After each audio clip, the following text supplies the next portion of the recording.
Hi dears, welcome back to my family Akhilajeena my style. അപ്പോൾ ഇന്നത്തെ ഒരു കുക്കിംഗ് വീഡിയോ ആണ്. ഇച്ചാൻ്റെ അമ്മയുടെ സ്പെഷ്യൽ ഐറ്റം കൊഴുക്കട്ട. അപ്പോൾ ഇതിൻ്റെ കൂടുതൽ ഡീറ്റെയിൽസ് ഞാൻ എന്തായാലും പറയാം. ഇപ്പോൾ സംസാരിച്ച് നമുക്ക് കുക്കിംഗ് നടത്തി കഴിഞ്ഞാൽ പാചകവും എല്ലാം ഒരുമിച്ച് തന്നെ ആവും.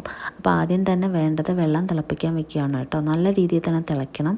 സോ അമ്മയുടെ സ്പെഷ്യൽ ഐറ്റം ആയതുകൊണ്ട് കുറേ ഐറ്റംസുകളൊക്കെ അമ്മ എടുക്കാറുണ്ട്. അപ്പോൾ അതിനായിട്ടാണ് ഞാൻ ജീരകം എടുത്ത് കഴുകി അതിൻ്റെ കൂടെ കുറച്ച് ഏലക്കയും കൂടെ ചേർത്തു. രണ്ടും കൂടെ കഴുകിയെടുത്ത് നല്ലപോലെ ചതച്ചെടുത്തിട്ടാണ് കേട്ടോ ഇപ്പോൾ എടുത്ത് വെച്ചേക്കുന്നത്. സോ ഇതിൻ്റെ മേലെ നമ്മൾ അരിപ്പൊടി വെച്ചിട്ടാണ് ഉണ്ടാക്കുന്നത്. അപ്പോൾ അരിപ്പൊടി നമുക്ക് എത്രയാണ് അളവ്, ഇപ്പോൾ ഞാൻ 2-3 ബൗളിലാക്കിയിട്ടാണ് അമ്മ എടുക്കുന്നത്. ഞങ്ങളുടെ മോർണിംഗ് ബ്രേക്ക്ഫാസ്റ്റ് ആയിരുന്നു. സോ അതിൻ്റെ കണക്കിന് വേണ്ടിയിട്ട് ഞങ്ങൾ മാവ് എടുത്തിട്ട് ഈ ചൂടുവെള്ളം ഒഴിച്ച് ആണ് മിക്സ് ചെയ്യുന്നത്. ചൂടാറാനേ പാടില്ല. മാവ് പിടിക്കാൻ പറ്റാത്തതുകൊണ്ട് നമുക്ക് സ്പൂണോ എന്തെങ്കിലും വെച്ചിട്ടായാലും കുഴച്ചെടുക്കാം. ചൂടുവെള്ളം നമ്മൾ ഒഴിക്കുമ്പോൾ മാവ് പാതി കുക്കാവുകയാണ് കേട്ടോ. പിന്നെ ആവി കയറ്റുമ്പോൾ ഈസി ആയിട്ട് തന്നെ നല്ല സോഫ്റ്റ് ആയിട്ടുള്ള കൊഴക്കട്ട കിട്ടും. അതൊക്കെയാണ് അമ്മയുടെ ഏറ്റവും വലിയ സ്പെഷ്യൽ.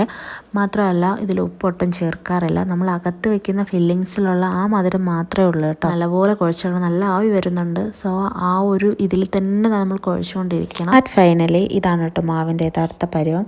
ഒരുപാട് സോഫ്റ്റോ ഹാർഡോ ആവാത്ത ഒരു മീഡിയത്തിലായിരിക്കണം ഈ മാവ് ഇരിക്കേണ്ടത്. ഇനി നമുക്ക് റെസ്റ്റ് ചെയ്യാൻ വെക്കാം. അപ്പം നമ്മളിത് റെസ്റ്റ് ചെയ്യാൻ വെക്കുന്നതിൻ്റെ ചൂടൊക്കെ ഒന്ന് അറിയിട്ട് ഈസി ആയിട്ട് ഓരോ ബോൾസൊക്കെ ഉണ്ടാക്കിയെടുക്കാൻ വേണ്ടിയിട്ടാണ് കേട്ടോ. ചൂടുണ്ടെങ്കിൽ ഭയങ്കര പാടായിരിക്കും. സോ ഒരു 5 മിനിറ്റ് തന്നെ മാക്സിമം മതിയായിരിക്കും. പെട്ടെന്ന് തന്നെ ആവാം. അപ്പോൾ ഇതാണ് കേട്ടോ അമ്മയുടെ കൈകൾ മാത്രമേ ഞാൻ വീഡിയോയിൽ കാണിച്ചുള്ളൂ തുടക്കത്തിൽ. അപ്പോൾ നമുക്ക് ഫില്ലിങ്സിന് വേണ്ടി ഈ സമയത്ത് നമുക്ക് എടുക്കാം. തേങ്ങയൊക്കെ തിരികിയിട്ടുണ്ടായിരുന്നു. വീഡിയോ എടുക്കുന്നതുകൊണ്ട് തന്നെ എല്ലാം മുമ്പേ തന്നെ ആക്കിയിട്ടുണ്ട്. സോ നമ്മൾ ഇതിൽ പഞ്ചസാരയാണ് കേട്ടോ ആഡ് ചെയ്യുന്നത്. പഞ്ചസാര നല്ലപോലെ എടുക്കുക. ഓരോരുത്തരുടെ ഇഷ്ടം എന്തുമാത്രം മധുരം വേണോ അത്ര. ഇത് അലിഞ്ഞൊന്നും പോകത്തില്ല കേട്ടോ. തേങ്ങയും പഞ്ചസാരയും കൂടെ എടുത്തിട്ട് നല്ലപോലെ കൈവച്ചാണ് കേട്ടോ മിക്സ് ചെയ്തെടുക്കുന്നത്. അപ്പോൾ ഇനി നമ്മൾ ബോൾസ് ഉണ്ടാക്കാൻ പോവുകയാണ്. അതെനിക്കൊരു വലിയ ടാസ്ക് ആയിരുന്നു. അത് നിങ്ങൾ ലൈവായിട്ട് തന്നെ കണ്ടോളൂ കേട്ടോ.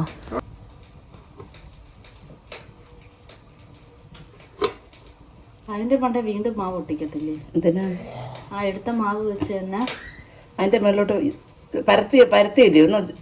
ഇത് ഇച്ചിരിയേ ഇങ്ങനെ പരത്തിയിട്ടല്ലേ ഈ തേങ്ങ എല്ലാം അങ്ങോട്ട് വെച്ചേ. അപ്പം ആ പരന്നിരിക്കുന്നിടത്ത് അങ്ങോട്ട് മടക്കി വയ്ക്കും. പിന്നെ മാവ് വെച്ചാൽ വലിയ ഉണ്ടായിപ്പോവും. എന്നിട്ടിങ്ങനെ അത് അന്നേരം തന്നെ ഉരുട്ടി ആക്കിയില്ല. ഇവിടെ ഇങ്ങോട്ട് എടുത്ത് ഇങ്ങനെ അങ്ങ് ആക്കണം. ഇങ്ങനെ ആക്കിയിട്ട് വരി വയ്ക്കുക. എന്നിട്ട് ഇതെല്ലാം കൂടെ ഇതൊക്കെ അങ്ങോട്ട് അതിനെ അങ്ങ് മൂടുക.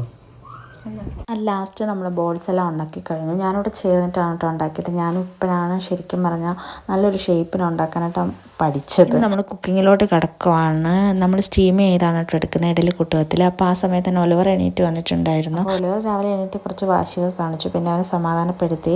ഇനിയിപ്പോൾ ഒന്നുമില്ല, കുക്കിംഗ് ഓൾമോസ്റ്റ് കംപ്ലീറ്റ് ആയി. നമ്മളിതെല്ലാം ബാക്കി വെച്ചു. അപ്പോൾ ഇഡലി കുട്ടത്തിന് വെള്ളം തിളച്ചിട്ടാണ് നമ്മളിതെടുത്ത്. ഒരു 5 മിനിറ്റിൽ തന്നെ നല്ല സ്റ്റീം വന്നിട്ട് ഇത് പെട്ടെന്ന് തന്നെ ഈസി ആയിട്ട് കുക്ക് ചെയ്യും. അപ്പോൾ ഈ ഒരു ബ്രേക്ക്ഫാസ്റ്റ് ഉണ്ടാക്കുമ്പോൾ വേറെ കറിയുടെ ആവശ്യം ഒന്നും തന്നെ ഇല്ല. നല്ലതാണ്. ഒലിവറിന് ഭയങ്കര ഇഷ്ടമുള്ളൊരു കാര്യമാണ് കേട്ടോ.